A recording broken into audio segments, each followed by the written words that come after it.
c'est un projet qui en lui-même lui amène un changement de mindset, un changement au niveau de la qualité de vie de Van Mauricien, un changement de l'habitude de Van Mauricien.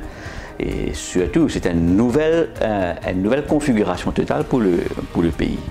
Van jeune, nous avons imaginé un coup, Van jeune, puis à l'école en métro, puis elle fait une balade en métro, puis elle concert en métro. Et autour des 20 stations, comme vous voyez, il y a 19 stations. Et autour des 20 stations, c'était une nouvelle vie qui peut commencer. C'est-à-dire, pour ce shopping center, pour ce cafétéria, sur une crêperie, un peu comme vous trouvez dans un pays européen qui, effectivement, non seulement change la qualité de vie, mais il apporte beaucoup d'opportunités économiques. Il apporte de nouvelles opportunités au pays en termes de développement économique, socio-économique.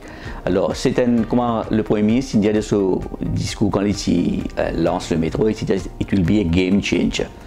Un game changer veut dire qu'il change la configuration dans laquelle nous pouvons vivre. Et en plus, tout ce bénéfice en termes de réduction de la pollution et réduction de notre facture pétrolière et le nombre d'accidents. Nous pensons qu'il peut contribuer pour les réduire le nombre d'accidents. Nous prenons au départ 18 trains. 18 trains, nous prenons un chauffeur qui nous pensait à peu près 65 chauffeurs pour bien recruter. Et comme on peut que le chauffeur, on a l'occasion de dire qui c'est un chauffeur qui est à un certain niveau. Parce qu'il peut fournir le train, il fait nous connaître qui est un chauffeur là. Nous avons besoin d'un minimum de HSI et une connaissance en IT. Alors, il n'est pas chauffeur comme on connaît traditionnellement, n'importe qui. Ce n'est pas monsieur tout le monde là. Hein. C'est parce que c'est un système très informatisé.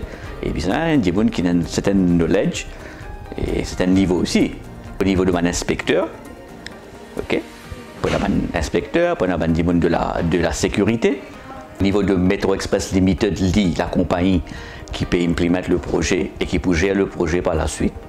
Tout ce staffing, soit ingénieur, soit des gens qui peuvent travailler dans le control room. Nous avons le dépôt du système, c'est à Chevel et Richelieu. Et c'est le centre nerveux du système. Quand nous pensons là-bas aussi, nous pouvons besoin au moins une dizaine de personnes très, très qualifiées, très formées, très qualifiées.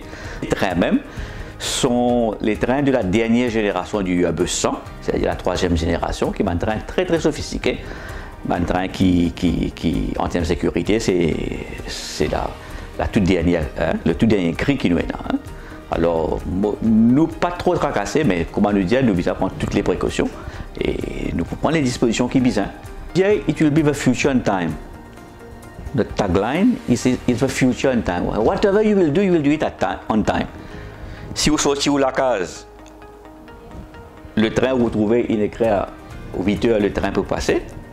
Vous finissez de timer où exactement pour rentrer pour lui dans 15 minutes. Si disons ou dans Beaubassin, dans 15 minutes, vous pouvez rentrer pour lui. Ça veut dire qu'il y a une tracasserie qui peut arriver, trafic pour gêner nous, pas pour gêner nous. Vous connaissez exactement, you can time whatever you do. This is why our tag is a future in time.